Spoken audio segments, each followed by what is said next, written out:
কোনদিন আসবে না রে করো যদি ভয়। কথা থেকে কোন ভিনদেশি শকুন আমার দেশে এসে সেবার নামে বসলো জুড়ে মীর জাফরের বেশে। ওদের করতে নাস্তানাবুদ হতে হবে নির্ভয়, ওদের করতে নাস্তানাবুদ হতে হবে নির্ভয়। বিপ্লব মানে জীবন দেয়া বসে থাকা নয়, সে কোনদিন আসবে না রে করো যদি ভয়। ঠিক কিনা?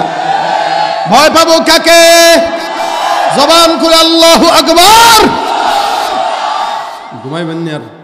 আর রমজান তো আসতেছে সামনে, সারা দিন পর্দা নাই, সারা বছর পর্দার বালাই নাই। রমজান আসছে তো চায়ের দোকানওয়ালাদের পর্দা কাকে বলে কত প্রকার সব দেখা যায়। এরা যদি নিজেদেরকে মুসলমান দাবি করে আসলে মুসলমান না ভণ্ড?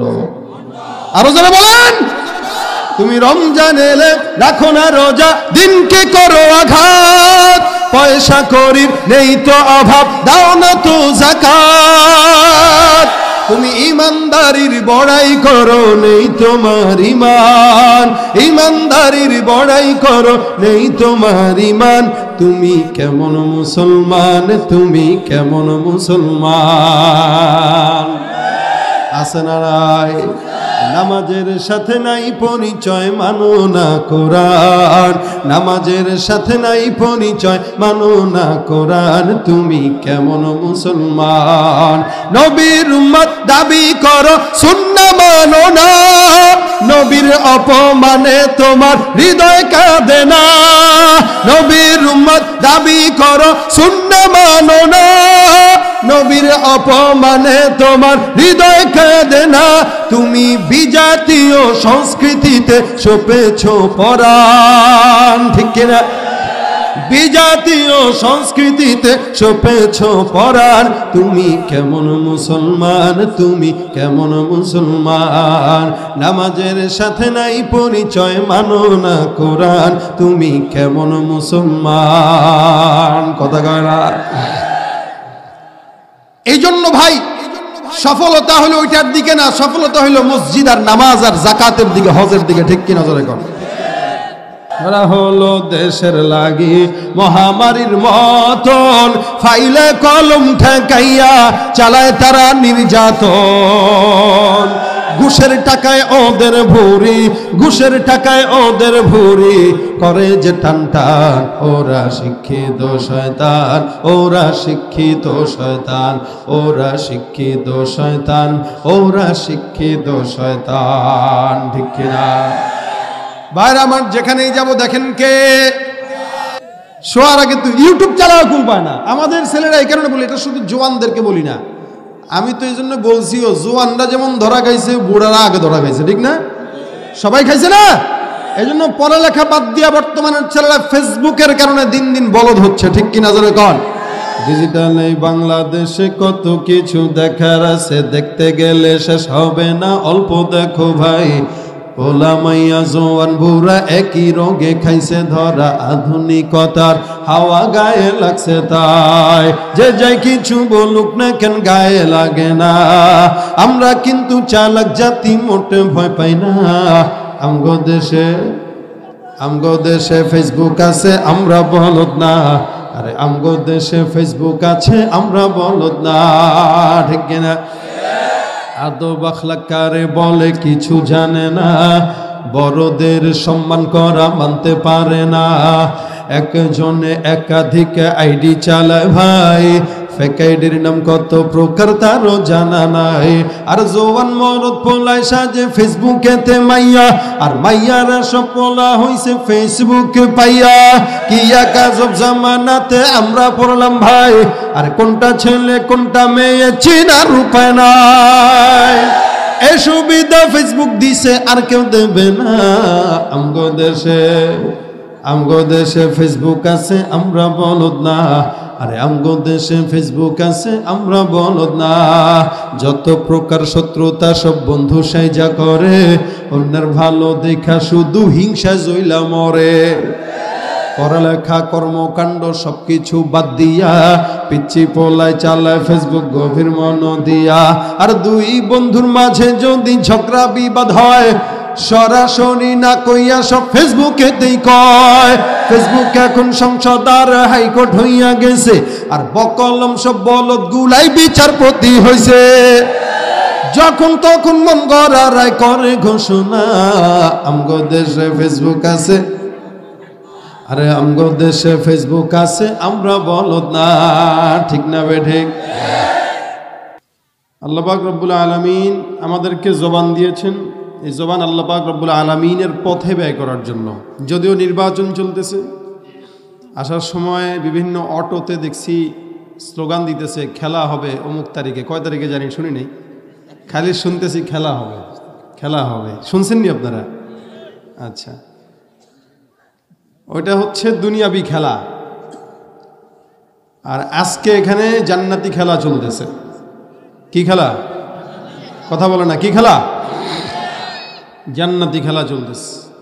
কিভাবে? রাসূল করিম সাল্লাল্লাহু আলাইহি ওয়াসাল্লাম হাদিস অনুযায়ী আল্লাহ রাসূল বলেন, যেখানে আল্লাহ পাকের দ্বীনি মুযাকারা হয়, ইমানের মুযাকারা হয়, আল্লাহ পাক রব্বুল আলামিন ওই জায়গাটাকে সম্পূর্ণ ফেরেশতার মাধ্যমে ফুল বেষ্টনী করে রাখেন। জায়গাটা দামি না কম দামি? খেলা চলতেছে কিসের? বলে আসমান থেকে আল্লাহ পাক ডাইরেক্ট সাকিনা এই জায়গাটায় নাজিল করতেছেন। আস্তে কয় সুবহানাল্লাহ। নাকি আওয়াজে ওমিক্রন ধরছে? ওমিক্রনের নাম শুনছেন? আমরা শুনতেছি স্কুল কলেজ বন্ধ আগামীকাল থেকে, ঠিক না? এখানে আমাদের আপত্তি নাই। আপত্তিটা ওই জায়গায় যখন স্কুল কলেজ বন্ধ থাকে আর বাণিজ্য মেলা খোলা থাকে। বাণিজ্য মেলা খোলা না, আপত্তিটা ওই জায়গায়। তো ওখানে তো মানুষের অভাব নাই, ওখানে 24 ঘন্টাই মানুষ, আর স্কুলে তো একটা টাইমিংয়ের জন্য যায়। যাই হোক, এরপরেও সরকার যেটা ভালো মনে করে করুক, আমাদের আপত্তি নেই।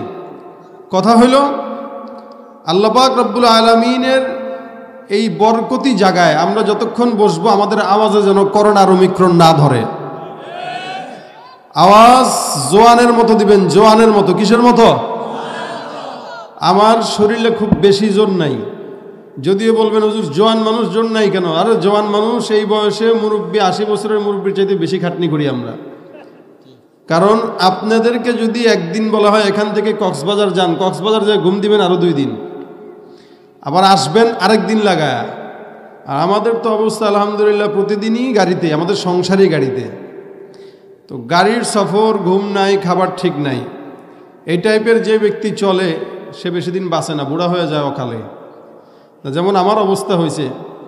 অবিল মাসিবি ইন্দারুক, আমাদের কওমি মাদ্রাসা একটা কিতাব আছে মাকামাতে হারিরি, এটার ভিতরে কবিতা আছে, অবিল মাসিবি ইন্দারুক ফামা আজারুক। প্রত্যেকটা মানুষের চুল পাকে না পাকে না বলেন? কারো বয়সে পাকে, কারো পরিশ্রমে পাকে। আজকে আয়নার ভিতরে এরকম সামনে দেখতেছি আর দেখি চুল টুল মোটামুটি আলহামদুলিল্লাহ অর্ধেক, দেখলেই দেখা যায় মাঝে মাঝে মাঝে মাঝে পাকা। এটা বয়সের কারণে, এটা মেহনতের কারণে। অধিক বেশি পেরেশান, অধিক বেশি ঘুম কামাই, অধিক বেশি কষ্ট, অধিক বেশি দুশ্চিন্তা, এগুলোর কারণে অনেক সময় মানুষের কি হয়? চুল পাকে। অল্প বয়সে মানুষ বুড়ো হয়ে যায়। আলহামদুলিল্লাহ এমন এমন মুরব্বীরাও থাকে যারা বুড়া হইলেও তাদের ইমানের জোর যথেষ্ট বেশি থাকে। যেমন সাহাবা একরামদের বেলায় ছিল, এক একজন সাহাবা একরাম বয়সে মুরব্বী হলেও তাদের ইমানের জোর ছিল 100 জনের চাইতেও বেশি। ইমান যদি থাকে, বয়স বেশি হোক অসুস্থ হোক, ইমানের জোর যখন আসবে তখন নিজেকে মুরব্বী প্রমাণ করা যাবে না, তখন নিজেকে 30 বছরের জোয়ান প্রমাণ করা লাগবে। আমরা এখানে যতক্ষণ আছি ততক্ষণ নিজেদেরকে জোয়ান প্রমাণ করতে পারবো ইনশাআল্লাহ। জবানটা খুলে নারায়ে তাকবীর। মুরব্বী বেশি না জোয়ান বেশি জায়গায়? হ্যাঁ, জোয়ান বেশি। কথা কন, জোয়ান বেশি না মুরব্বী বেশি? জোয়ানরা কবে আমরা বেশি, মুরব্বীরা বলবে আমরা বেশি। তা আমরা ভোট দেবো কারে? দুইটা গ্রুপ হোক, আমি দেখবো এখানে আসলে জোয়ান বেশি না বুড়ো বেশি।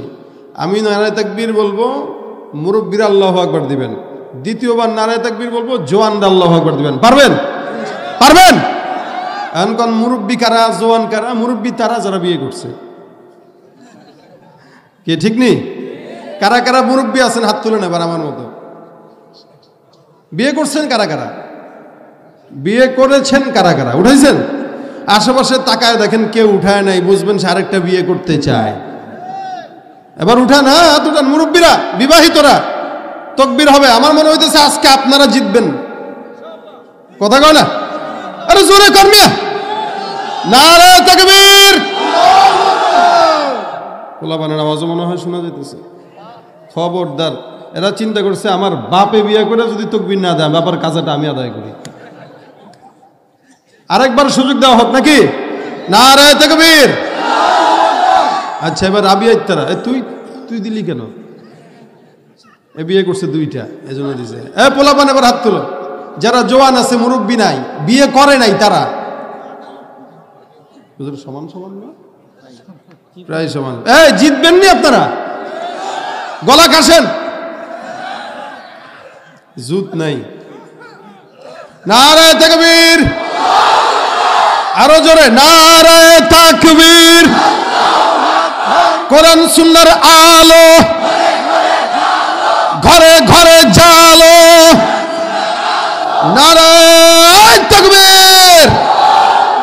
বিপ্লব মানে জীবন দেয়া বসে থাকা নয়, সে কোনো দিন আসবে না রে করো যদি ভয়। বিপ্লব মানে জীবন দেয়া বসে থাকা নয়, সে কোনো দিন আসবে না রে করো যদি ভয়। বিপ্লব মানে জীবন দেয়া বসে থাকা নয়, সে কোনো দিন আসবে না রে করো যদি ভয়। আসবে বিজয় রক্ত আর জীবনের বিনিময়, আসবে বিজয় রক্ত আর জীবনের বিনিময়। বিপ্লব মানে জীবন দেয়া বসে থাকা নয়, সে কোনো দিন আসবে না রে করো যদি ভয়। লড়াইয়ের ওই ময়দানেতে যেতে তোমাকে হবে, প্রয়োজনে সব রক্তটুকু জমিনেই ঢেলে দেবে। লড়াইয়ের ওই ময়দানেতে যেতে তোমাকে হবে, প্রয়োজনে সব রক্তটুকু জমিনেই ঢেলে দেবে। তবুও তোমায় লড়তেই হবে, মানিবে না পরাজয়। তবুও তোমায় লড়তেই হবে, মানিবে না পরাজয়। বিপ্লব মানে জীবন দেয়া বসে থাকা নয়, সে কোনো দিন আসবে না রে করো যদি ভয়। কথা থেকে কোন ভিনদেশি শকুন আমার দেশে এসে, সেবার নামে বসলো জুড়ে মীর জাফরের বেশে। ওদের করতে নাস্তানাবুদ হতে হবে নির্ভয়, ওদের করতে নাস্তানাবুদ হতে হবে নির্ভয়। বিপ্লব মানে জীবন দেয়া বসে থাকা নয়, সে কোনো দিন আসবে না রে করো যদি ভয়। ঠিক কিনা? ভয় পাবো কাকে? জবান খুলে আল্লাহু আকবার। ঘুমাইবেন না আর ঘুম আসবে? শরীরে একটা ভাব আইসেনি, হ্যাঁ? শেষ পর্যন্ত থাকবে ইনশাল্লাহ। খবরদার, যতক্ষণ আমি আছি ততক্ষণ আওয়াজ থাকবে ইনশাআল্লাহ। পিছনে যারা দাঁড়ায় আছে, যদি না বসে একটা সূরা শিখায় দেব। এখন দেখি বসে কিনা। বসেন বসেন। আমি এমনি দিই আর এরা এমনি দেয়, দেখছেন? না বসলে একটা সিস্টেম আছে। সিস্টেম কি জানেন? প্যান্ট পরা থাকলে টান দিবেন, হয়তো প্যান্ট বসবে না তো সে বসবে। কি ঠিক না? কেউ যেন দাঁড়ানো না থাকে ডাইনে বায়ে, আমি কোনো মানুষের জন্য দাঁড়ানো না দেখি। আর মাঝখানে যদি উঠছেন তাহলে বয়ান শেষ। অত জোর কইরা ঠাইসা ধইরা আমার বয়ান শোনানোর কোনো প্রয়োজন নেই। আমি আধা ঘন্টা বলতে পারলে বাঁচি হলো। এখন যতক্ষণ আপনারা ততক্ষণ আমি ইনশাআল্লাহ। অল্প সময় হবে, মুখতাসার। আল্লাহ এটার ভিতরে বরকত দান করুক, বলেন আমিন। আচ্ছা, দুনিয়াতে সবাই সফল হতে চায় কি চায় না? কেউ চেয়ারম্যান হওয়াকে সফলতা মনে করে, কেউ মেম্বার হওয়াকে সফলতা মনে করে, কেউ বড়লোক হওয়াকে সফলতা মনে করে, আবার কেউ আল্লাহওয়ালা হওয়াকে সফলতা মনে করে। মূলত সফল কাম কোনটা? মাশাআল্লাহ, বুঝছেন? মাশাআল্লাহ। আল্লাহ পাক রব্বুল আলামিন সফলতার মাপকাঠি দিয়েছেন, রাসূল করিম সাল্লাল্লাহু আলাইহি ওয়াসাল্লাম মাপকাঠি দিয়েছেন। আল্লাহ পাক রব্বুল আলামিন বান্দার সফলতার কথা বলেছেন কোরআনে, রাসূল বান্দার সফলতার কথা বলেছেন হাদিসে। এই জন্য আল্লাহ পাক রব্বুল আলামিন বান্দাকে বলেন, যদি সফল হতে চাও, জীবনের অতীতের যা কিছু আছে এগুলোর থেকে ফেরত চলে আসো। কোন দিকে? গুনাহের পথ থেকে ছুটো আল্লাহ পাক রব্বুল আলামিনের দিকে। এই জন্য বান্দাকে আল্লাহ পাক আল্লাহর দিকে দৌড়াইতে বলেন, বান্দা যেন আল্লাহর দিকে দৌড়ায়। 30 বছর 40 বছর পর্যন্ত আমাদের এমনি এমনি হেলায় খেলায় চলে যায়, আমরা বুঝি না। ইসলামের গুরুত্ব আমাদের কাছে কম, ইমানের গুরুত্ব আমাদের কাছে কম হওয়ার পিছনে কারণ হলো আমি আমার বাবা দাদার থেকে ইসলাম পেয়েছি। যদি ইসলামটা পাওয়ার জন্য রক্ত দেওয়া লাগতো, জীবন দেওয়া লাগতো, তাহলে ইসলাম প্রত্যেকটা পদক্ষেপে পদক্ষেপেই মানার চেষ্টা করতাম। যেহেতু জীবন দেওয়া লাগে নাই, এটার পিছনে আমার কোনো মেহনত নাই, যার কারণে রেডিমেড পাওয়ার কারণে ইসলামের ব্যাপারে আমার গুরুত্বও নাই। আচ্ছা, এই দেশে যারা যুদ্ধ করে স্বাধীন করেছে তাদের সরকারের তরফ থেকে দাম আছে না নাই? আমাদের কাছেও তাদের দাম আছে। যদিও আমাদের দেশে কিছু মুক্তিযোদ্ধা আছে, এরা ভণ্ড মুক্তিযোদ্ধা, এদের বয়সও 50, স্বাধীনতার বয়সও 50 নাই। এদেশের স্বাধীনতার বয়স 50 বছর, এ নিজের মুক্তিযোদ্ধা দাবি করে, তার বয়সও 50 বছর। এটা যুদ্ধ করলো কবে? তো যুদ্ধ করছে মায়ের পেটে, গুতা মারছে না, ওটাই তার যুদ্ধ। এগুলো হলো ভণ্ডামি। তো আমরা যে মুসলমান দাবি করি, আমাদের মুসলমানই হইল ওই ভণ্ড মুক্তিযোদ্ধার মতো মুসলমান।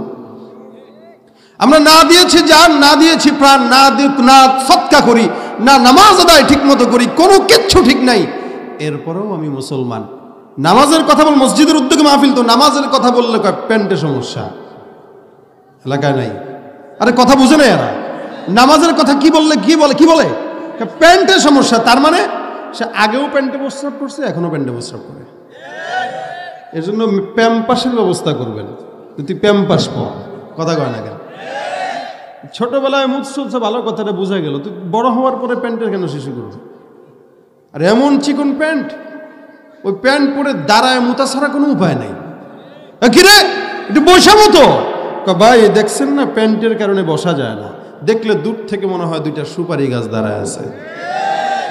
আর রমজান তো আসতেছে সামনে, সারা দিন পর্দা নাই, সারা বছর পর্দার বালাই নাই, রমজান আসছে তো চায়ের দোকানওয়ালাদের পর্দা কাকে বলে কত প্রকার সব দেখা দেয়।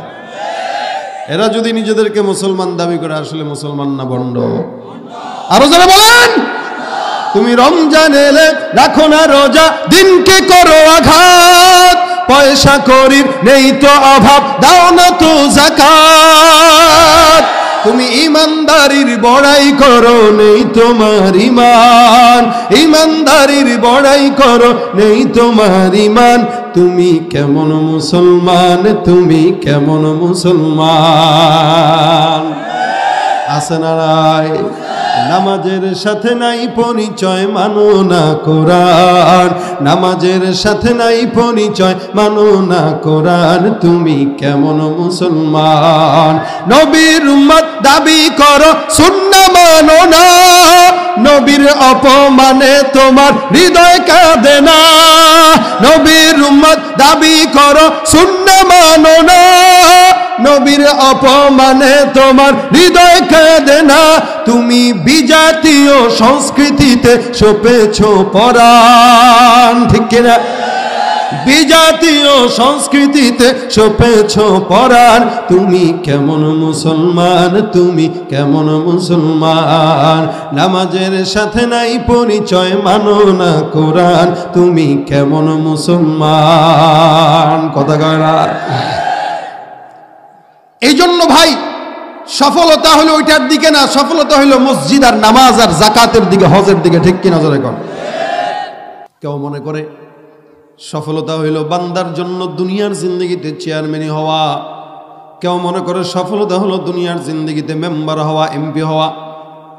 রব্বুল আলামিন বলে, হে বান্দা, দুনিয়ার জিন্দগিতে সফলতা যদি চাও, আমি রব্বুল আলামিন ঘোষণা করলাম, সমস্ত গুনাহ থেকে নিজেকে পবিত্র বানায় নাও। অতুবু ইলাল্লাহ, সকল গুনাহ থেকে রব্বুল আলামিনের দরবারে বান্দা তওবা করবে। জামিআন আইয়ুহাল মুমিনুন, অতীতে যত গুনাহ আছে, অপরাধ আছে, অন্যায় আছে, সব কিছু থেকে বান্দা তওবা করো। আল্লাহ পাক রব্বুল আলামিন বলে, যদি বান্দা সফল হতে চাও, আইয়ুহাল মুমিনুনা লাআল্লাকুম তুফলিহুন, সমস্ত কিছুর থেকে তওবা করার দ্বারা এমন হতে পারে বান্দা তুমি মাফ পেয়ে আল্লাহর দরবারে সফলতার কাতারে নাম লেখায় দিবা। তার মানে আল্লাহ পাক রব্বুল আলামিনের কথা অনুযায়ী চেয়ারম্যান, মেম্বার, এমপি, মন্ত্রিত্ব এগুলোর পিছনে সফলতা থাকতে পারে? হ্যাঁ, এটা দুনিয়াবি সফলতা। এটা দুনিয়াবি সফলতা হতে পারে, আখিরাতের সফলতা ভিন্ন, আখিরাতের সফলতা অন্য। এই কারণে রাসূল করিম সাল্লাল্লাহু আলাইহি সাল্লাম হাদিস শরীফে ভিন্নভাবে বান্দার সফলতার কথা বলেন। আল্লাহ রাসূল বলেন, হে মানুষ, ইয়া আইয়ুহান নাস, হে সারা দুনিয়ার বান্দারা, মানুষেরা, একটা কথার স্বীকারোক্তি দাও। কুলু, সব বান্দারা, মুসলমান বলেন, হিন্দু বলেন, খ্রিস্টান বলেন, ইহুদি বলেন, নাসারা বলেন, প্রত্যেকটা বান্দা যদি একটা কথার স্বীকারোক্তি দেয়, কি? লা ইলাহা ইল্লাল্লাহ মুহাম্মাদুর রাসূল বলেন, সমস্ত বান্দারা মিলে যদি এই কথার স্বীকারোক্তি দাও, ইয়া আইয়ুহান নাস কুলু লা ইলাহা ইল্লাল্লাহ তুফলিহুন, তোমাদের এই একটা কথার ভিতরেই তোমাদের সফলতা লুকিয়ে আছে, তোমরা সফল হতে পারবা। লা ইলাহা ইল্লাল্লাহ মুহাম্মাদুর রাসূলুল্লাহ, এটা পার্ট দুইটা, খুব বুঝেন। আমরা নিজেদেরকে মুসলমান দাবি করি, আমরা জন্মের পরেই বুঝ হওয়ার পরে আমার জবান দিয়ে কথা এটা বের হয়েছে, কালিমা শিখেছি আমি আমার বাবা থেকে, মায়ের থেকে, লা ইলাহা ইল্লাল্লাহ মুহাম্মাদুর রাসূলুল্লাহ। আমার জন্মের পরে আমার কানে আজান দিয়ে এই কথাই বলা হয়েছিল, আশহাদু আল্লা ইলাহা ইল্লাল্লাহ আশহাদু আন্না মুহাম্মাদান আবদুহু ওয়া রাসূলুহু। আজান, ইকামত, এগুলো আমার কানে দেওয়া হয়েছে, তার মানে আমি স্বীকার করেছি আল্লাহ একজন আর মুহাম্মদুর রাসূলুল্লাহ আল্লাহর পয়গম্বর। পাঠ হলো দুইটা। রাসূল বলেন, এই দুইটার স্বীকারোক্তি দাও তো সফল হয়ে যাবে। এই দুইটার স্বীকারোক্তি যদি কোনো বান্দা দেয়, ওই বান্দা কোনোদিন ভিন্ন কোনো পথে চলতে পারে না। কেউ যদি স্বীকার করে লা ইলাহা ইল্লাল্লাহ মানে আল্লাহ ছাড়া কেউ নাই, এই স্বীকার যদি কেউ করে, সে কোনোদিন আমেরিকা আর দিল্লির পাঁচাটা গোলাম হতে পারে না। কেউ যদি এই স্বীকারোক্তি দেয় মুহাম্মাদুর রাসূলুল্লাহ, সে রাসূল ছাড়া অন্য কোনো নেতার পাঁচাটা গোলাম হতে পারে না। লা ইলাহা ইল্লাল্লাহ পর্ব একটা, মুহাম্মাদুর রাসূলুল্লাহর পর্ব আরেকটা। লা ইলাহা ইল্লাল্লাহ এটা অন্তরের বিষয়, এটা দেখা যায় না, আর মুহাম্মাদুর রাসূলুল্লাহ এটা দেখানোর বিষয়, লুকানো যায় না। কিভাবে বুঝেন?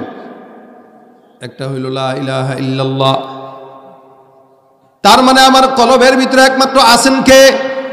জবানটা খুলে বলেন কে? লা ইলাহা ইল্লাল্লাহ, আল্লাহ ছাড়া কেউ নাই। আল্লাহ পাক রব্বুল আলামিন আমার দিলের ভিতরে আছে, এটা একমাত্র আল্লাহই জানে, আর আমি জানি, অন্য কেউ জানে না। কিন্তু এই কথাটা যখন আপনি আপনার দিলের ভিতরে ঢুকাবেন, একমাত্র আল্লাহ ছাড়া আপনার আমার দিলে কেউ নাই, ওই বান্দাটা যখন চিন্তা করবে আল্লাহ ছাড়া আমার দিলে যখন কেউ নাই, তার মানে গুনাহ করতে গেলেও দেখেন কে, চুরি করতে গেলেও দেখেন কে, জনগণের ত্রাণ চুরি করতে গেলেও দেখেন কে। খুব সাবধান, কোনো বান্দা যদি সুন্দর করে এই জিনিসটা ফিকির করে আল্লাহ ছাড়া আমার দিলে কেউ নাই, আমি যেখানেই যাই না কেন সেখানে আমার মাওলা আমারে দেখে, আমি কোনো জায়গায় গুনাহ করব। হাসান বসরি রহমতুল্লাহি আলাইহির কাছে একজন বান্দা এসে ডাক দেয়া বলে, হুজুর আমার জিনা করতে মন চায়, গুনাহ করতে মন চায়, কি করব? আল্লাহর ওলি ডাক দেয়া বলেন, তিনটা জায়গায় যে তারপরে তুমি গুনাহ করবা। এক নাম্বার এমন জায়গা, যেই জায়গায় গুনাহ করার পরে তোমার মাওলা রব্বুল আলামিন তোমারে কোনোদিন দেখবে না। সারা দুনিয়ার ভিতরে এমন কোন জায়গা আছে নাকি যেই জায়গায় গুনাহ করলে আল্লাহ দেখে না? আছে নাকি? পানির নিচেও গেলে দেখে না? দেখে না? আসমানেও দেখবে না? দেখবে না? গভীর জঙ্গলের ভিতরেও মালিক দেখে না? দেখে না? আল্লাহ পাক রব্বুল আলামিন এমন একজন আল্লাহ।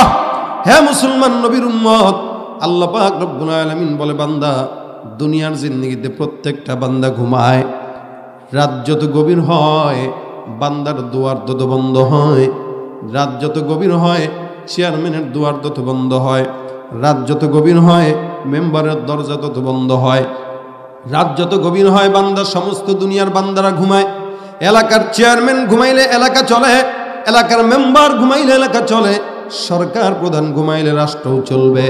মাগার আমি আল্লাহ এমন একজন কুদরতওয়ালা রব, আল্লাহু লা ইলাহা ইল্লা হুয়াল হাইয়ুল কাইয়ুম লা তাখুযুহু সিনাতুন ওয়ালা নাওম। আমি রব্বুল আলামিন এমন একজন আল্লাহ।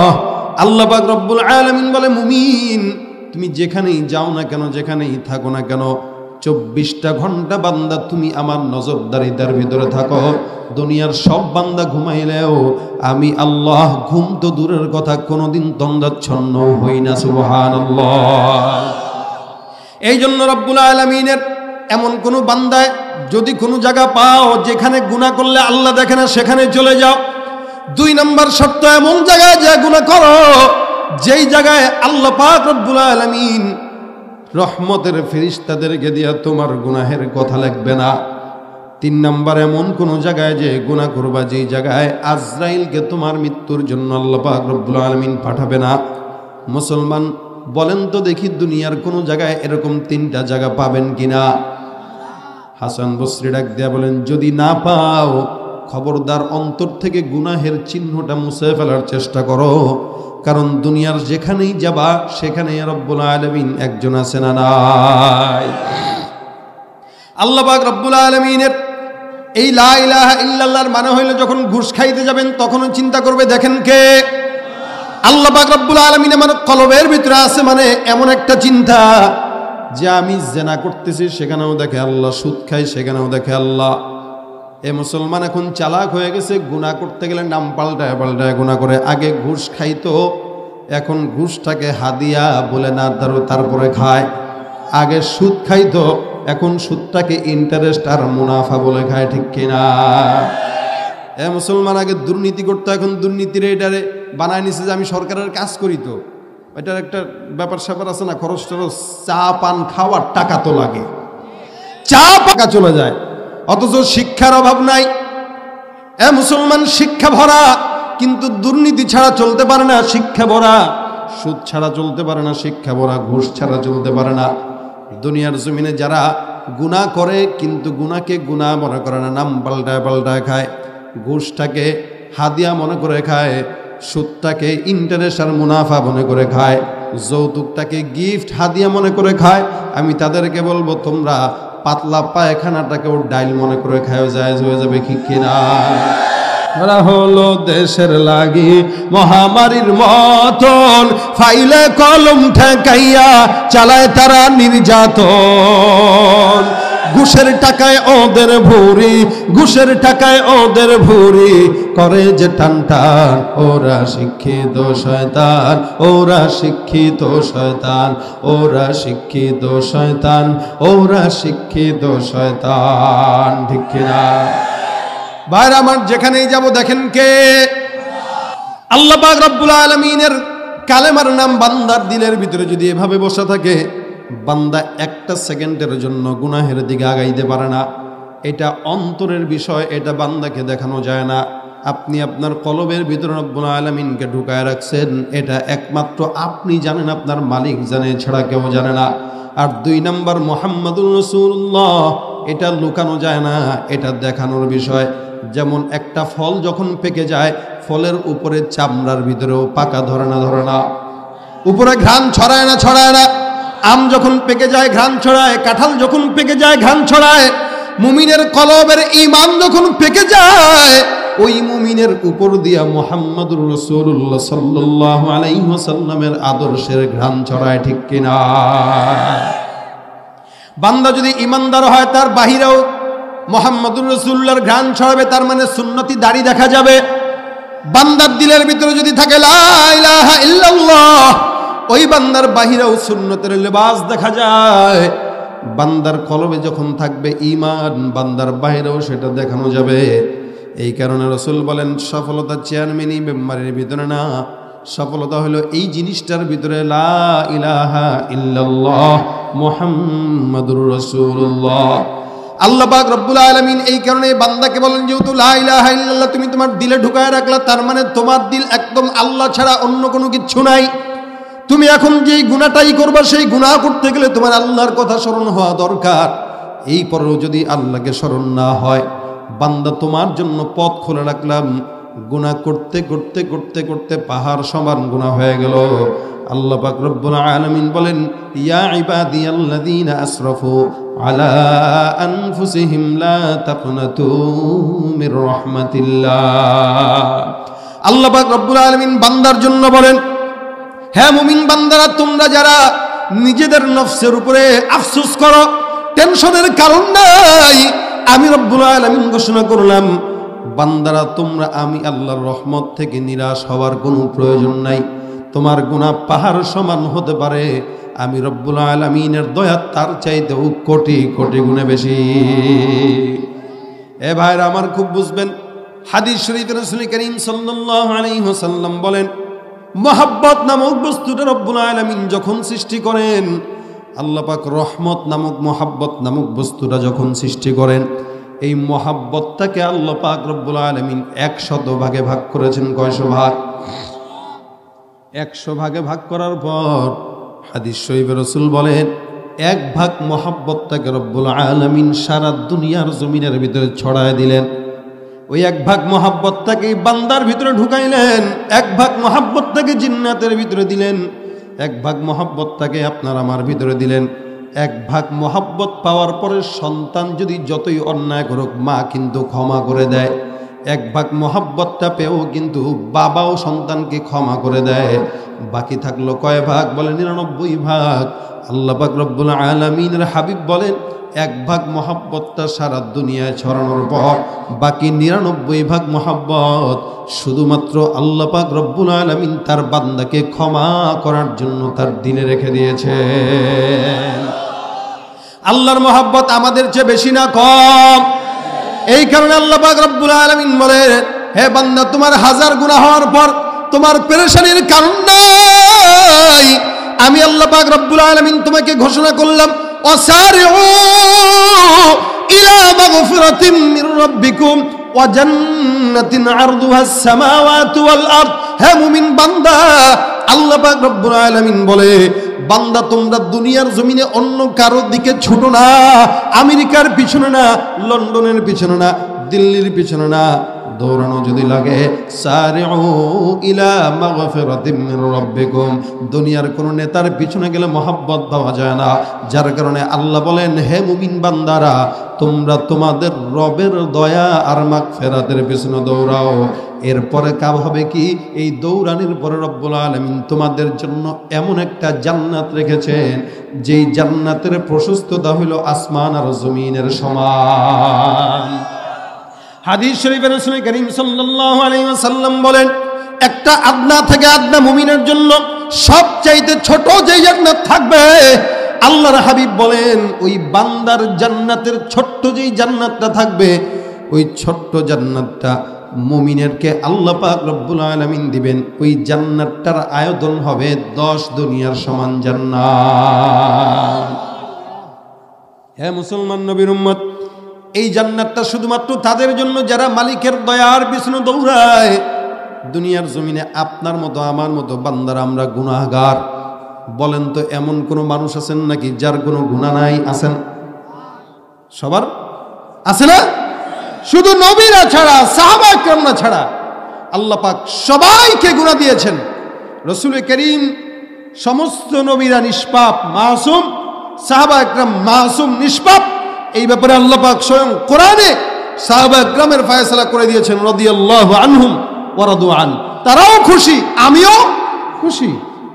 আর তাবেঈদের ব্যাপারে রাসূল করিম সাল্লাল্লাহু আলাইহি ওয়াসাল্লাম হাদিস বলেছেন যে আমাকে যারা দেখেছে ওই সাহাবায়ে কেরাম, আর সাহাবীদেরকে যারা দেখেছে ওই তাবেঈ, এরা উভয় দল সোজা বিনা হিসাবে জান্নাতি হয়ে যাবে। এরপরে যারা আছে এদের ব্যাপারে রাসূল কোনো নিশ্চয়তা দেন নাই। হ্যাঁ, আস-সাবিকুন আস-সাবিকুন, এতটুকু আল্লাহ পাক বলেছেন, উলাইকাল মুকাররাবুন ফি জান্নাতিন নাঈম সুল্লাতুম মিনাল আউয়ালিন ওয়া কালিলুম মিনাল আখিরিন। আমরা তো আমাদের দাদা বাবা এদেরকে গালি দেই, সেকেলে এরা বুঝে নাই, এরা দিন বুঝে নাই, এরা নামাজ বুঝে নাই, আমরা গালি দেই ঠিকই, কিন্তু আল্লাহ পাক কোরআনে তাদেরকেই বলেছেন যত জামানা পিছনে ছিল ওরাই বেশি জান্নাতি, সামনে যত আসবে অধিকাংশই জাহান্নামী। নাউযুবিল্লাহ।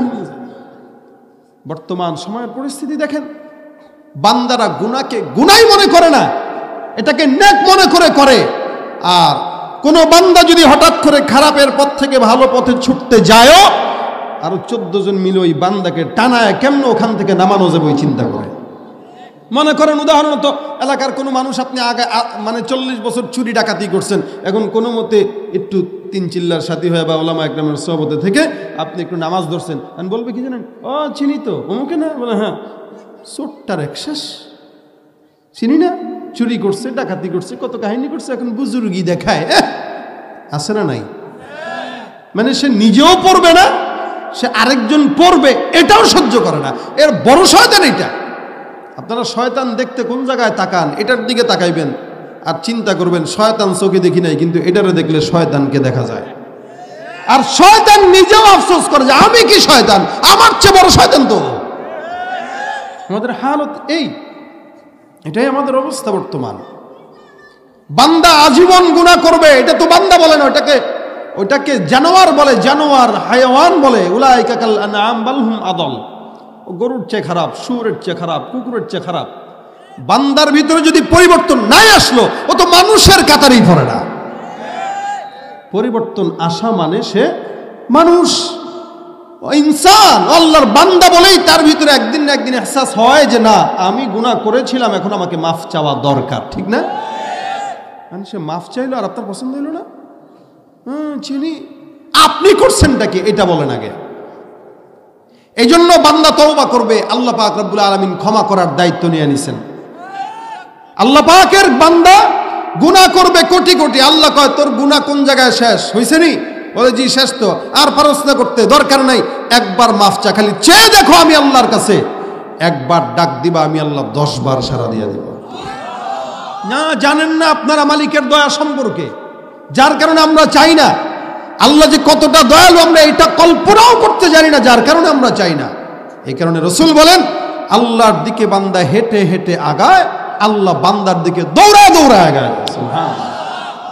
আমরা জানি না। এই কারণে হাদিসে কুদসির ভিতরে রব্বুল আলামিন বলেন, কোন বান্দা যখন আমি আল্লাহকে ডাক দেয়, কোন বান্দা যখন আমি আল্লাহর প্রেমে পড়ে যায়, আল্লাহ পাক রব্বুল আলামিন বলেন কুনতু সামাউল্লাযী ইয়াসমাউ বিহা ওয়া বাসারুহুল্লাযী ইয়াবসিরু বিহা ওয়া ইয়াদুহুল্লাতী ইয়াবতিশু বিহা ওয়া রিজলুহুল্লাতী ইয়ামশি বিহা। বান্দা যখন আমি আল্লাহ রব্বুল আলামিনের প্রেমে পাগল হয়ে যায়, বান্দা যখন তার জবানটা দিয়া আমি আল্লাহর ডাক দেয়, তখন বান্দার জবান বান্দার থাকে না, আমি আল্লাহর কুদরতি জবান রূপান্তরিত হয়ে যায়। বান্দার হাত তখন বান্দার থাকে না, বান্দার পাও তখন বান্দার থাকে না, বান্দার সমস্ত দেহ অঙ্গ প্রত্যঙ্গ আমি আল্লাহ পাক রব্বুল আলামিনের ভিতরে ঢুকে যায়। আমি আল্লাহ বান্দাতে মিশে যাই, বান্দা আমি আল্লাহতে মিশে যায়। অবশেষে রাসূল বলেন কোন বান্দা যদি আল্লাহর জন্য হয়ে যায়, সারা দুনিয়াটাই ওই বান্দার জন্য হয়ে যায়। এ মুসলমান, আমরা ডাকতে জানি না, আমাদের ডাকার কোনো বিকল্প নাই, কারণ সাহাবা একরামদের গুনাহের ব্যাপারে রব্বুল আলামিন বলেছেন তারা নিষ্পাপ। যদিও কিছু কিছু সাহাবা একরামদের মাধ্যমে মাঝে মাঝে ভুল কিছু হয়েও গিয়েছিল, কিন্তু সেটাকে ভুল বলা চলে না, কারণ রব্বুল আলামিন সেটা উম্মতের কল্যাণের জন্যই ঘটিয়েছে। আবার ওই ভুলটাকে আল্লাহ পাক রব্বুল আলামিন মাফ করে জান্নাতের সার্টিফিকেট দিয়ে দিয়েছেন। বলেন তো আপনার মতো আমার মতো সাধারণ বান্দার জন্য আল্লাহ পাক রব্বুল আলামিন কি মাফের ঘোষণা দিয়েছেন নাকি? দিছে? আল্লাহ পাক তো এটা বলেন নাই বান্দা তোরে মাফ করে দিলাম, তোর নামাজ লাগবে না, রোজা লাগবে না, যা যেমনে মন সেমনে চল। যেহেতু আমরা আল্লাহ পাক রব্বুল আলামিনের কর্তৃক আমরা এমন কোনো চিঠি পাই নাই, লিখিত পাই নাই যে আপনার আমার হাজার গুনাহ থাকলেও সেটা মাফ। তার কারণে আমাদের কি করণীয়? বলে আমাদের করণীয় হলো মালিকের দরবারে তওবা করা। যেহেতু সাহাবা একরামরা আল্লাহ পাক রব্বুল আলামিন কর্তৃক নির্দিষ্ট এমন সুন্দর ঘোষণা পাওয়ার পরও সাহাবা একরামরা আল্লাহর কাছে ক্ষমা চাইত। এমনকি রাসূল করিম সাল্লাল্লাহু আলাইহি ওয়াসাল্লাম বলেন আমার অন্তরটা মাঝে মাঝে ধোঁয়াশাচ্ছন্ন হয়ে যেত, অন্ধকার হয়ে যেত। আমি রাসূল করিম নিজেও স্বয়ং আমার আল্লাহর উপরে আল্লাহর জন্য প্রত্যেকটা দিন 100 বার করে ইস্তেগফারের আমল করতাম। সুবহানাল্লাহ। স্বয়ং রাসূল নিষ্পাপ হওয়া সত্ত্বেও, নবী হওয়া সত্ত্বেও, যেই নবীর কারণে কোটি কোটি উম্মতরা জান্নাতি হয়ে যাবে, যেই নবীকে আল্লাহ পাক রব্বুল আলামিন মুসলমানদের জন্য, ইমানদারদের জন্য আল্লাহ পাক রব্বুল আলামিন শাফায়াতকারী বানিয়েছেন, সেই নবীও বলতেছেন আমি ইস্তেগফার করতাম। তাহলে আপনার মতো আমার মতো গুনাহগার বান্দার জন্য কতবার ইস্তেগফার করা দরকার? সাহাবা একরামদের গুনাহের মাফের কথা আসলেও সাহাবা একরামরা মাফ চাইতেন 24টা ঘন্টা। এমন একজন সাহাবী যার নাম কাব বিন মালিক রাদিয়াল্লাহু তাআলা আনহু, তাবুকের যুদ্ধে সমস্ত সাহাবা একরাম পয়গম্বরের সঙ্গে যান। ওই যুদ্ধে, তাবুকের যুদ্ধে সব সাহাবা একরাম যুদ্ধে অংশগ্রহণ করেছিলেন মুনাফিকরা ছাড়া। কাব বিন মালিক বলেন, আমি তাবুকের যুদ্ধে যখন পয়গম্বর রওনা হয়ে গেল, আমি চিন্তা করলাম তাবুকের যুদ্ধের সময় আমার কাছে যেমন অর্থ সম্পদ ছিল, এমন কোন অর্থ সম্পদ অন্য কোনো যুদ্ধে ছিল না। আমার কাছে একাধিক ঘোড়া ছিল, তরবারি ছিল, অর্থ সম্পদও ছিল। আমি ওই সময়টা আমার অবস্থা ছিল ভালো। রাসূল করিম বললেন, চলো সাহাবা একরামদেরকে নিয়ে যুদ্ধের ময়দানে রওনা হয়ে যায়। সকল সাহাবা একরাম রসদপত্র গোছানো শুরু করে দিল। কাব বিন মালিক বর্ণনা করেন, আমি চিন্তা করলাম আমার তো দামি ঘোড়া আছে, সাহাবা একরামরা আগাইতে থাক, আমি রাস্তার মাঝখানে হঠাৎ করে যায় রাসূলের সঙ্গে যুদ্ধের ময়দানে যোগদান করব। যার কারণে নিশ্চিন্তে উনি ঘরের ভিতরে ঘুমে সময় কাটায়। এদিক দিয়ে রাসূল করিমের সঙ্গে সাহাবা একরামরাও সহ রওনা হয়ে গেছে তাবুকের যুদ্ধে। একমাত্র কাব বিন মালিক মদিনার জিন্দেগিতে বসা। রাসূল করিম সাল্লাল্লাহু আলাইহি ওয়াসাল্লাম তাবুকের ময়দানে চলে গেলেন যুদ্ধের জন্য। রাস্তাঘাটে কাউকে কিচ্ছু বলেন নাই। আল্লাহ রাসূল তাবুকে যাওয়ার পর সাহাবা একরামদেরকে ডাক দেয়া বলে, কি ব্যাপার, কাব কোথায়? এক সাহাবী ডাক দেয়া বলে, হুজুর কাবের টাকা পয়সা হয়েছে বলে কাবের অহংকার বেড়ে গেছে, যার কারণে কাব বিন মালিক যুদ্ধের ময়দানে আসে নাই। মুআজ বিন জাবাল বলেন, ইয়া রাসূলুল্লাহ, আল্লাহর কসম আমি কাব বিন মালিক রে ভালো করে চিনি, কাব বিন মালিক কোনোদিন অহংকারী হতে পারে না। নিঃসন্দেহে অন্য কোনো কারণে কাব বিন মালিক যুদ্ধের ময়দানে আসেন নাই। রাসূল করিম কিচ্ছু বলেন নাই। যুদ্ধ শেষ হয়ে যাবে, যুদ্ধ চলতেছে। কাব বিন মালিক প্রস্তুতি সম্পন্ন করলো। এবার যখন মদিনার ঘর থেকে বের হলো, শহরের ভিতরে বের হলো, কাব বিন মালিক বলে, আমি চতুর্দিকে তাকায় দেখি যুদ্ধের ময়দানে যারাই না গেল এদের অধিকাংশই সব হলো মুনাফিক। সবগুলা মুনাফিক, এগুলা যুদ্ধের ময়দানে যায় নাই। কিছু কিছু মুনাফিক আছে, সাহাবা একরামদের জামানায় ছিল, এখনো আছে, আছে না নাই? এদের পরিচয় আল্লাহ পাক রব্বুল আলামিন বলেন, ওয়াইদা লাকুল্লাযীনা আমানু ক্বালু আমান্না। মুমিনদের সঙ্গে যখন এরা মিশে, মুমিনদেরকে বলে আমরা ঈমান আনলাম। ওয়াইদা খালাউ ইলা শায়াতিনহিম ক্বালু ইন্না মাআকুম। যখন বেঈমানদের সঙ্গে, শয়তানদের সঙ্গে মিশে, তখন আমরা আপনার সঙ্গে আছি। দেখবেন কিছু কিছু সুবিধাবাদ জিন্দাবাদ মানুষ আছে, যখন যেই দল ক্ষমতায় তখন সেই দলে যায়। কথা কয় না কেন? এ হলো যেদিকে আছে বাসদ, বাংলাদেশ সুবিধাবাদী দল। কি দল? বাংলাদেশ সুবিধাবাদী দল। যেদিকে আছে ওদিকে সে, ঢেউ যেদিকে, স্রোত যেদিকে, সেও সেদিকে। এরা হলো মুনাফিক মুযাবযাব। আল্লাহ পাক এদের ব্যাপারে কোরআনে বলেন, এরা না এদিকে না ওদিকে, এরা দুই দিকে থাকে, অবশেষে দুই নৌকায় পা দিয়া মাঝখানে ফাড়া খায়, তারপরে মরে। মুনাফিক মনে রাখবেন, মুনাফিক বারবার মরে, আর মুমিন ইমানদার মাত্র একবার মরে। একবার মরবো, সিংহের মতো মরবো, মুনাফিকের মতো 100 বার মরতে রাজি নাই। ঠিক কি না জোরে কর? এটা হবে মুমিনের পরিচয়। আল্লাহ পাক রব্বুল আলামিনের এই দুনিয়াতে সাহাবা একরামদের জামানায় কাব বিন মালিক এবার বের হয়ে দেখেন সব মুনাফিক। কিরে, যেদিকে তাকাই মুনাফিক, যেদিকে তাকাই মুনাফিক। হায় হায়, কাব বিন মালিক পেরেশান হয়ে গেছে। ইন্না লিল্লাহ, আমি করলাম কি এটা? আমি অবহেলা করে রাসূলের সঙ্গে যাই নাই। হায় হায়, রাসূল আসলে কি জবাব দেব? যেটাই দেখি এটাই মুনাফিক। আরে এটা তো ঘুষখোর, আর ওটা তো সুদখোর, আরে এটা তো মুনাফিক। হায় হায় হায়, আমিও মুনাফিক হয়ে গেলাম। মানে সব মুনাফিক দেখে ওনার মাথা নষ্ট হয়ে গেছে। কিরে, রাসূল তো আমারও মুনাফিক মনে করবে। যুদ্ধের ময়দান থেকে রাসূল করিম সাল্লাল্লাহু আলাইহি ওয়াসাল্লাম ফিরছেন। ফেরার পরে সব যেগুলো যুদ্ধে যায় নাই একটা একটা করে ডাক দিতেছেন, এদিকে এস, এদিকে এস। যুদ্ধে কেন যাও নাই বলো?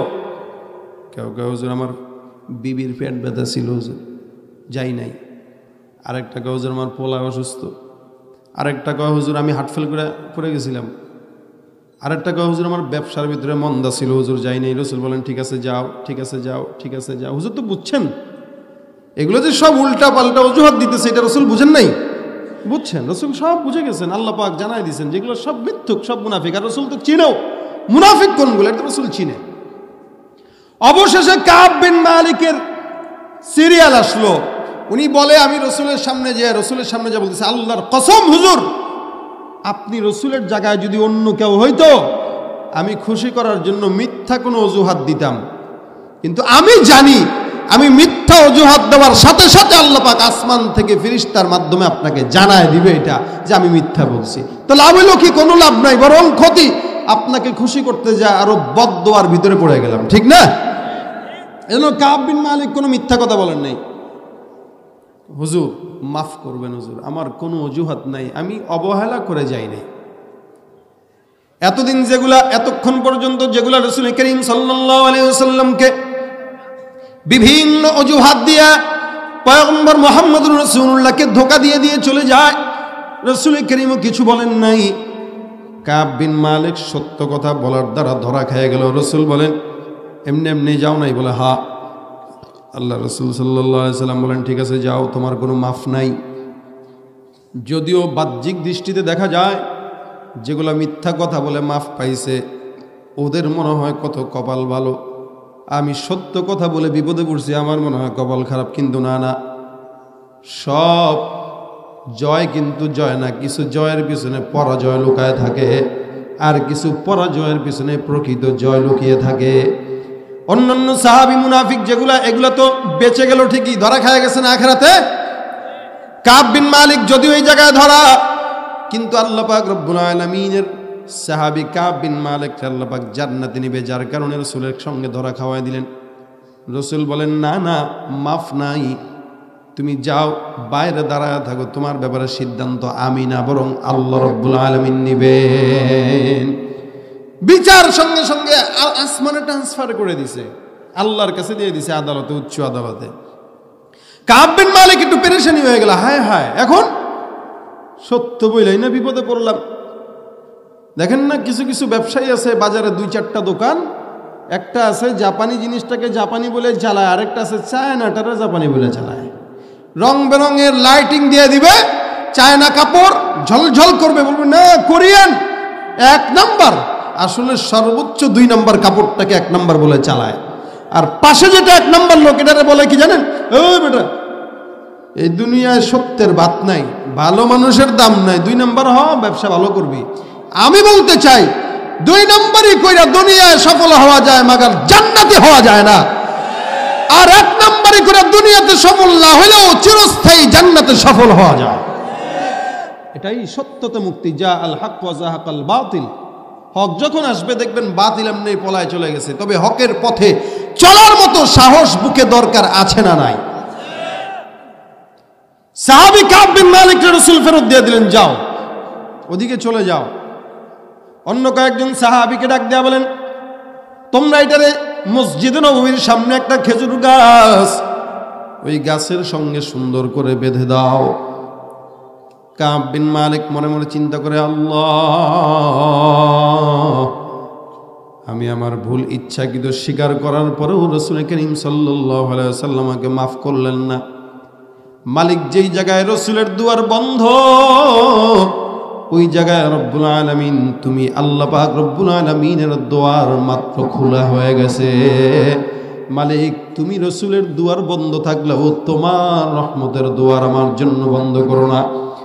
24টা ঘন্টা কাব বিন মালিক আল্লাহর দরবারে ক্ষমা চায়। রাসূল করিম কাবের সঙ্গে কথাও বলেন না, অন্যান্য সাহাবা একরামরাও কাবের সঙ্গে কথা বলেন না, সবাই সামনে দিয়া যায়।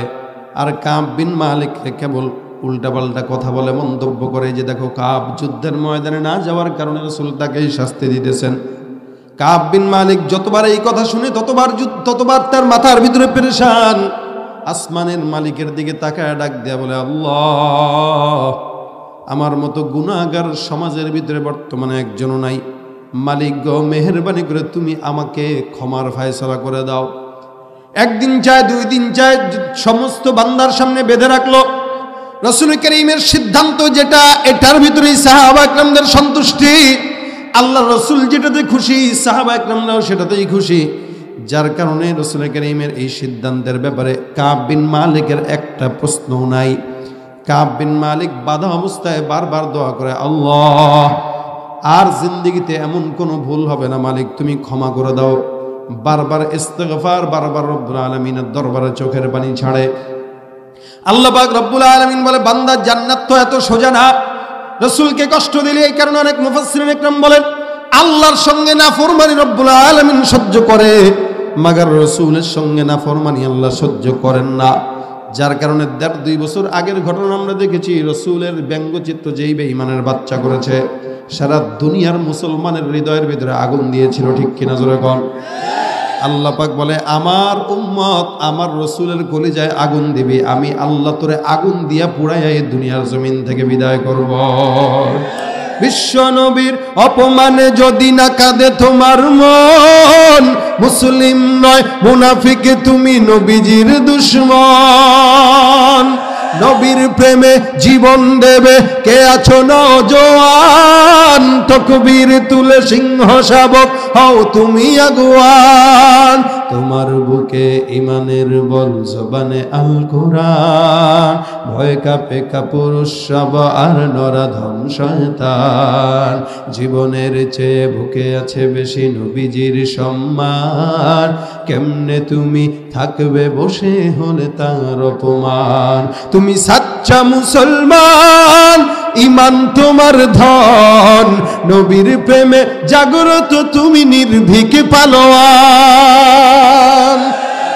তুমি সাচ্চা মুসলমান, ইমান তোমার ধন, নবীর প্রেমে জাগ্রত তুমি নির্ভীক পালোয়ান। শ্রেষ্ঠ নবীর ব্যঙ্গ করে পাপিষ্ঠ আর বদনসিব, আমরা তাদের ঘৃণা জানাই ধিক ধিক ধিক শতধিক। জাতিসংঘের কাজ কি তবে দর্শক হয়ে থাকবে চুপ? সাম্প্রদায়িক সম্প্রীতি আজ যাচ্ছে ভেঙে পাচ্ছে লোভ। আজকে যারা কুলাঙ্গারের পক্ষপাতী করছো সব, তোমরা কেহ ছাড় পাবে না, শক্ত ধরা পড়বে ঠিক। বয়কট হবে, ধিক্কৃত হবে, বিশ্ব জুড়ে নিন্দা কুড়াবে। জাগলে মুসলমান, জাগলে মুসলমান, তুমি সাচ্চা মুসলমান, ইমান নবীর প্রেমে জাগ্রত তুমি নির্ভীক পালোয়ান। তুমি সাচ্চা মুসলমান, ইমান তোমার ধন, নবীর প্রেমে জাগ্রত তুমি নির্ভীক পালোয়ান। ঠিক কিনা? রাসূল করিম সাল্লাল্লাহু আলাইহি ওয়াসাল্লামকে কষ্ট দিলে আল্লাহ পাক সহ্য করেন না, যার কারণে রব্বুল আলামিন আল্লাহর নবী বেঁধে রাখছেন আসমানের ফয়সালা। রসুলের কাছে এখন কিচ্ছু নাই। বারবার রব্বুল আলামিনকে ডাক দেয় কাব বিন মালিক ক্ষমা পাওয়ার জন্য। মসজিদে নববীর সামনে গাছের সঙ্গে বাঁধা। 1 দিন যায়, 2 দিন যায়, 3 দিন যায়, 4 দিন যায়, 5 দিন যায়, মাফ আসে না। 1 মাস চলে গেছে, মসজিদের সামনে বাঁধা। বলেন তো আমরা কেউ হইলে সহ্য করতাম নি? 1 মাস পার হয়ে গেল, 40 দিন হয়ে গেল, তারপরেও তওবা কবুল হয় না। 50 দিন 50 রাত অতিবাহিত হলো, এরপরেও তওবা কবুল হয় না। ফজরের নামাজের সময় রাসূল করিম সাল্লাল্লাহু আলাইহি ওয়াসাল্লাম মসজিদে নববীতে আসলেন। সকল সাহাবায়ে কেরামদেরকে ডাক দেয়া বললেন, সাহাবায়ে কেরামের দল, কাব বিন মালিকের বাঁধনটা তোমরা খুলে দাও। আজকে রাত্রিতে আমার রব্বুল আলামিন কাব বিন মালিকের তওবা কবুল করে জান্নাতি ঘোষণা দিয়েছেন। কাব বিন মালিক জান্নাতি। সমস্ত মদিনার বান্দাদেরকে সুসংবাদ শুনিয়ে দাও, যেই লোকটাকে এতক্ষণ পর্যন্ত, এতদিন পর্যন্ত সাহাবায়ে কেরামেরা বাঁকা বাঁকা চোখে তাকাচ্ছিল, আল্লাহ পাক রব্বুল আলামিনের আসমান থেকে মাফের ফয়সালা আসার পর এখন আর বাঁকা চোখ নাই, এখন হলো সোজা চোখ। কাব বিন মালিকের গুনাহ ছিল, যা ছিল ছিল, এটা ভিন্ন হিসাব। মাগার রব্বুল আলামিন তারে ক্ষমা করে জান্নাতি বানাইছেন। সুতরাং কোনো বান্দার অতীতে গুনাহ থাকতেই পারে, এটা স্বাভাবিক। মাগার যখন ভালো হয়ে যাবে তাকে কোনো টিটকারি করা যাবে না, বরং তার জন্য দোয়া করেন, বারাকাল্লাহ, ভাই তোমাকে আল্লাহ বরকত দান করুক, আরো বুজুর্গ হও, আরো ওলি হও। এটা হলো মানুষের কাজ। আর যারা টিটকারি করে ওগুলা অমানুষ। এজন্য আপনি মানুষ যে আপনারা দেখলে সহ্য হয় না। ভাইরা আমার খুব বুঝবেন, সাহাবী কাব বিন মালিকের ব্যাপারে যেমন আল্লাহ পাক আসমান থেকে মাফের ফয়সালা দিয়েছেন, আমাদের বেলায় দিবেন নাকি? না। আমরা যে গুনাহ করতেছি এটা আমার জানা আছে, কিন্তু মাফ পাইছি কিনা এটা আমার জানা নাই। গুনাহ বাড়তেছে এটা জানি, কিন্তু ক্ষমা পাইলাম কিনা জানি না। এই কারণে রাসূল করিম সাল্লাল্লাহু আলাইহি ওয়াসাল্লাম বলেন, বান্দারা যেহেতু জানার কোনো উপায় নাই, এই জন্য 24টা ঘন্টা আল্লাহর দরবারে তওবা করো। কারণ কি, তওবাকারী বান্দার অবস্থা কেমন? রাসূল করিম সাল্লাল্লাহু আলাইহি ওয়াসাল্লাম হাদিসের ভিতরে বলেন, আত-তাইবু মিনাদ-যাম্মি কামান লা যামবা লা।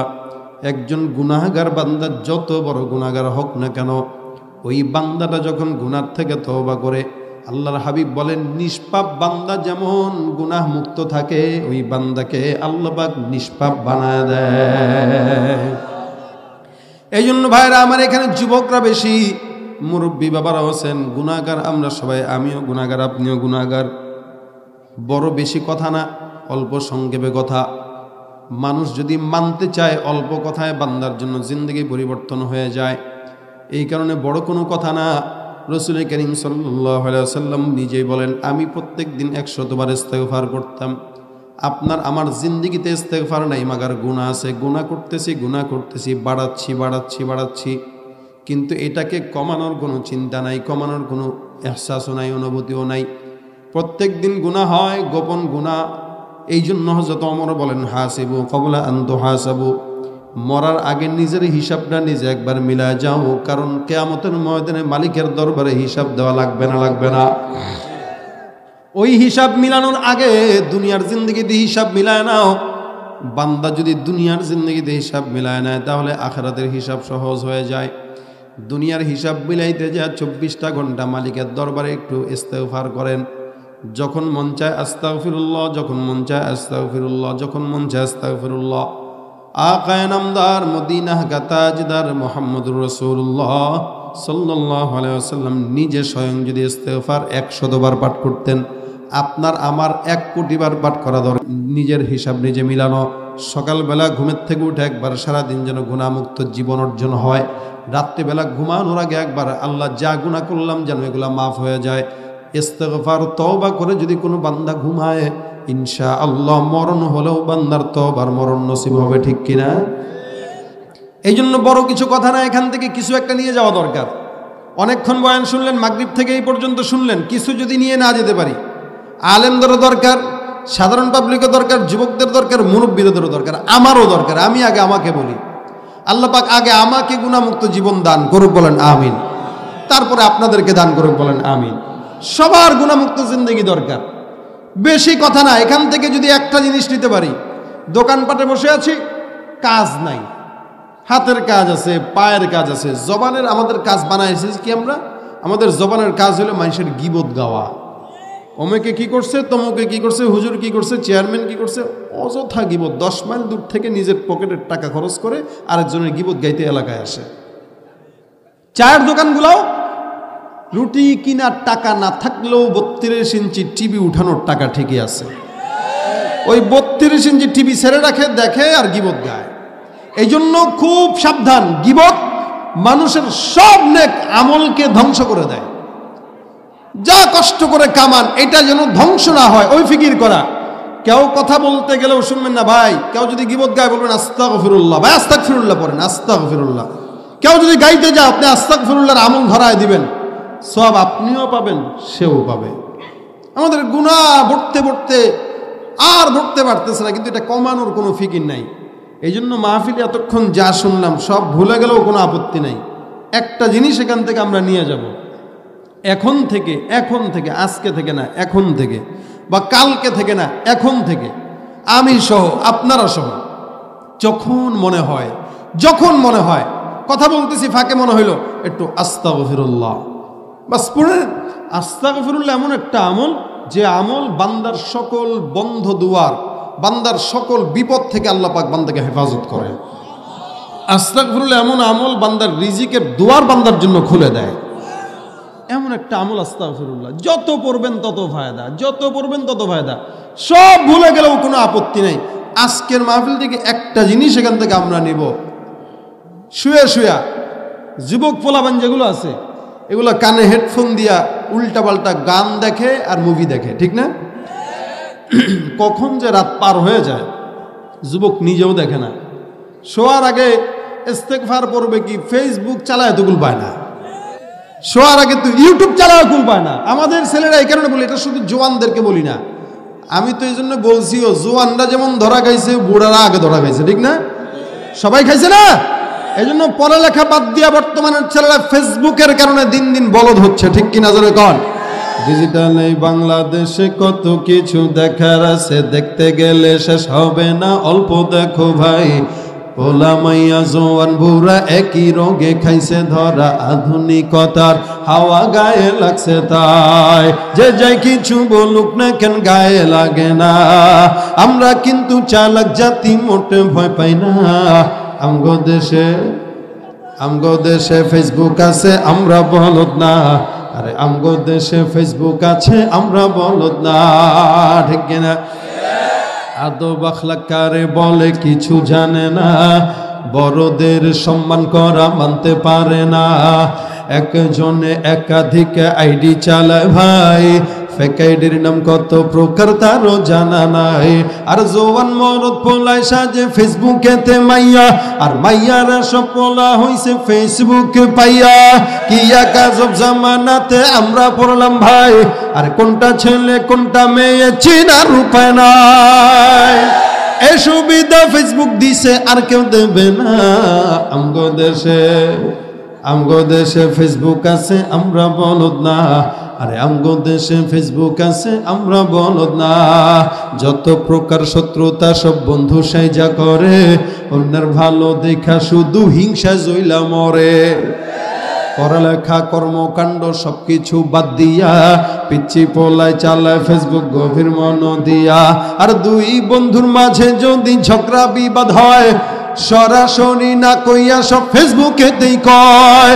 ফেসবুক এখন সংসদ আর হাইকোর্ট হইয়া গেছে, আর বকলম সব বলদ গুলাই বিচারপতি হইছে। যখন তখন মন গড়া রায় করে ঘোষণা, আমগো দেশে ফেসবুক আছে। আরে আমগো দেশে ফেসবুক আছে, আমরা বলদ না, ঠিক না বেঠিক? এটা চালান, এটা আমিও চালাই, আপনারাও চালান। এটা একটা, আমরাও যেন ইস্তেগফার বেশি বেশি পড়ি। এটাকে সুন্দর করে কেউ যদি লিখে ফেসবুকে দেয়, একজন যদি ওইটার থেকে আমল শিখে, সওয়াব না গুনাহ বলেন? এটাকেও সওয়াবের মাধ্যম বানানো যায়, আমরা পারি না তাই। আল্লাহ পাক যেন আমাদেরকে বুঝ দান করে, বলেন আমিন। এই জন্য আজকে সব কিছু ভুলে যান, কোনো আপত্তি নাই। এখান থেকে একটা জিনিস নিয়ে যাব ইনশাআল্লাহ, আমি সহ আপনারা সহ। যখনই সময় হবে, আমরা যেখানেই সময় পাবো, যখন মনে আসবে, নিজের গুনাহগুলো স্মরণ করে আস্তাগফিরুল্লাহ আস্তাগফিরুল্লাহ। হতে পারে এই ইস্তেগফারের আমল আপনার আমার নাজাতের ওসিলা হয়ে যাবে ইনশাআল্লাহ। পাক আমাদেরকে আমল করার তৌফিক দান করুক, বলেন আমিন। একজন বান্দা যদি আজকে এখান থেকে এই আমলটা নিয়ে যেতে পারি, তাহলে এই মাহফিলে আসা বসা, কষ্ট করে কথা বলা সার্থক। এই কত মানুষ আসলেন, প্যান্ডেলের আয়োজন, কত মানুষ টাকা দিল, বক্তারা আসলো, আপনারা আসলেন, কষ্ট করে এতক্ষণ বসলেন, রাত 12টা বেজে গেল। এই পর্যন্ত যে আপনারা বসলেন, এই সব কিছুর সার্থকতা 2-4 জনের উপরেই। সবাই যে মানবে এটা না। সবাই যদি মুসলমান হয়ে যাইতো, তাহলে তো বেঈমানদের আর থাকার দরকার ছিল না, জাহান্নামও বানানো দরকার ছিল না। আল্লাহ পাক যেন আপনারা এখানে যারা আছি, আমরা অন্তত আমাদেরকে যেন অন্তত আল্লাহ পাক ইমানদার বানায় ইনশাআল্লাহ। আজকের এই কথাটা সবাই হৃদয়ে গাঁথতে পারবো তো? যখন সময় হয় পড়বো কি আস্তাগফিরুল্লাহ, বলেন আস্তাগফিরুল্লাহ। আল্লাহ আমাদেরকে আমল করার তৌফিক দান করুন। আল্লাহ পাক আমাদেরকে মরণ পর্যন্ত ঈমানের সঙ্গে বাঁচায় রাখুন। কালেমা নসিব করা, ইস্তেগফার নসিব করা যেন আল্লাহ পাক আমাদেরকে মরণ দান করে, বলেন আমিন। বেশি বেশি দোয়া করবেন। এই পর্যন্ত আজকের মাহফিলে যারা টাকা দিয়েছে, শ্রম দিয়েছে, মেধা দিয়েছে, বুদ্ধি দিয়েছে, পরামর্শ দিয়েছে, আপনারা যারা এই পর্যন্ত বসলেন, আল্লাহ পাক যেন আমাদের সকলকে জানে, মানে, ইমানে, আমলে হায়াতে বরকত দান করে। সকলে বলি আমিন। দুরূদ শরীফ পড়ি, আল্লাহুম্মা সাল্লি আলা সাইয়্যিদিনা ওয়া নাবিয়্যিনা।